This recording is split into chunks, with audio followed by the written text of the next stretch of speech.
So when somebody asks you what kind of Muslim are you, you just say yes. Get it? What kind of Muslim are you? Yes. Yes. Muslim. I don't need those groups. I sat in each group. Wahhabi, Salafi, Shiite, Sufi, many flavors of Sufi, more than Baskin Robbins, by the way. You got everything you want. Everything from flying carpets to magic to whatever. A'udhu billah. But I still am not going to say takfir on anybody. I won't do that. Why? Because of this hadith. All I want to say is, it looks like the way that some of these people are going ain't the right way. That I'm going to tell you right away. But I will say this. Every single Muslim always has a chance to do what? To be guided by Allah. They're more in a position, a person who already believes La ilaha illallah, they don't believe Son of God. They don't believe in a cross. They don't think Muhammad is God or some relative of God, a'udhu billah. And they accept the Quran. Certainly that's got to be closer than to some of the people that we keep saying, let's make dawah to this one and make dawah. What about our own families? Our own friends that are Muslim, at least by name? Let us consider them as minimum. At minimum, at least consider them as good candidates to be real Muslim. And by the way, along the way, let us consider ourselves as a candidate, because just maybe, I know this may hurt, maybe if we looked in the mirror, we might find out that we're not perfect. There may be some things about Yusuf Estes that needs to be worked on. It could be. In fact, this is what I really should be spending my time about, instead of worrying about other people's business. Brother comes up to me and says, Salam alaikum. And a shaitan comes to me and says, don't give him back his salam yet. He may not be on the right minhaj, brother. He says, Salam alaikum. Ask him, upon which minhaj are you?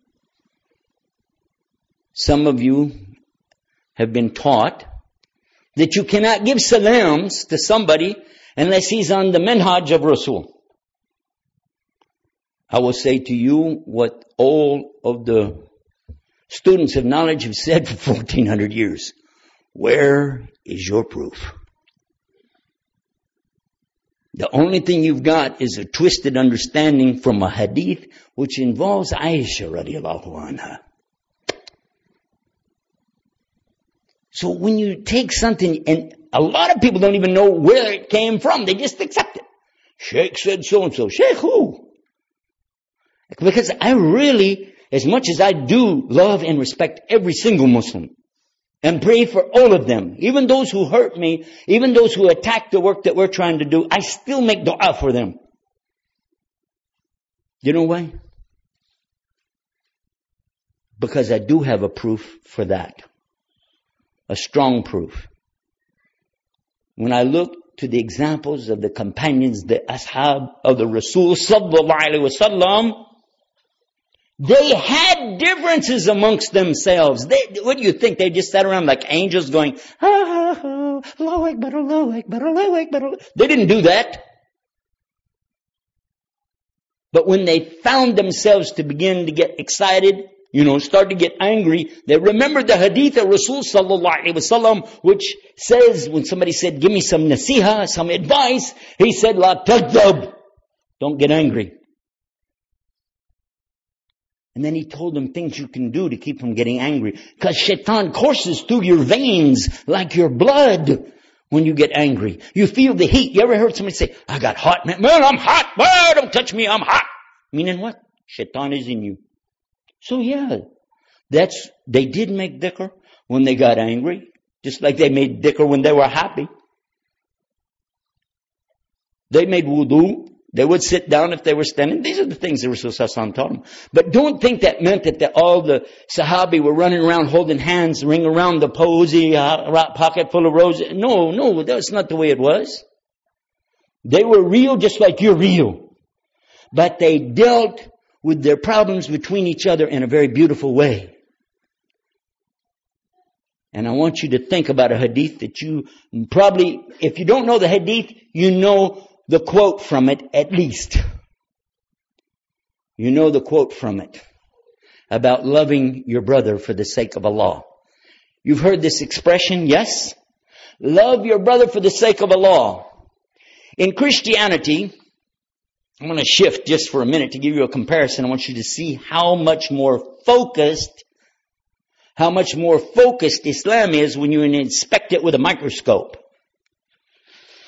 Christianity has something in the book, the Gospel of Mark, chapter 12, verse 29, when they had been asking Jesus, what's the greatest commandment? And he said to them, according to what they have left of their translations of mistranslations, etc., to know, O Israel, the Lord your God is one Lord. And you have to love or worship Him with all your might and all your strength and all your heart. And I give you a commandment like unto it, to love your brother as yourself. Go back and look in the Old Testament in Deuteronomy. It's, I think, the third book. You'll find it. Chapter 6 is where you'll find this one. This is a quote that's being misquoted. Again saying, to know, O Israel, the Lord your God is one Lord. That you have to love Him with, or worship Him with all your mind and all your heart and all your strength. And you have to love your brother as yourself. This is where it's talking about. This is a misquote from there. But look at Islam when Allah is telling you in the Quran, وَأَتَسِّمُوا بِحَبْلِ اللَّهِ جَمِيعًا وَاللَّهُ تَفَرَّقُوا. This is much more. And the hadith of Rasul Sallallahu Alaihi Wasallam, when he said what means in English, that whoever has these three has tasted the sweetness of the deen. And one of the three was what? That he loves someone for the sake of Allah. And the hadith of Rasul Sallallahu Alaihi Wasallam, which says about the ones who will be in the dhil, in the shade, on the day when there's no shade except Allah's shade. And this is someone who has met someone and parted with something, with that person, only for the sake of Allah. Do you know what that means? Does that mean the brother that you think is so sweet and kind and nice, the one who loaned you $50 when you needed it, the one who let you use his car anytime, is this the brother who's always at the masjid that's cleaning up, taking care of things, giving you salams? Is it the imam who spends so much time helping your kids learn the Quran? Is that who it's talking about? No, it's talking about the brother that you couldn't stand any other way except for this statement that you love your brother for the sake of Allah. And you meet with him and part with him for the sake of Allah and for no other reason. And this way you can say, I truly love all the Muslims for the sake of Allah. Still hadn't made my point? One more time. We'll end the first part of the khutbah. The hadith, it's a beautiful hadith, teaches us a lot. We learn from this one a very important aspect of being a real believer. Prophet ﷺ is sitting with the Jama'ah and he says the next one who comes to the door, he's Ahlul Jannah, people of the paradise. Somebody walked in. They said, who's this? I don't even know this guy. Again, on another occasion, he said the next one who comes through this door, he's Ahlul Jannah, person of paradise. The same guy walked in. They went, who is this? One Sahabi, a companion of Muhammad Sallallahu Alaihi Wasallam, went to him and he said, oh, by the way, I'm having some problem at home with my dad and stuff. And any problem? If I could stay at your place? Sure. Come on. And the tradition is to stay in somebody's house 3 days and nights and nobody asks you anything. You just hang out. That's the old Arab tradition. And that's what he was doing. And he observed him day and night. And on the third day he said, I have to come clean with you. I got to tell you how it really is. I'm not having a problem at home. I just want to come and camp out with you and see what it is you do. And he related to him what he had heard from the Prophet ﷺ, that the next one who comes through this door is from the people of paradise. He said, we just want to know what you do. What is it you do that we don't do?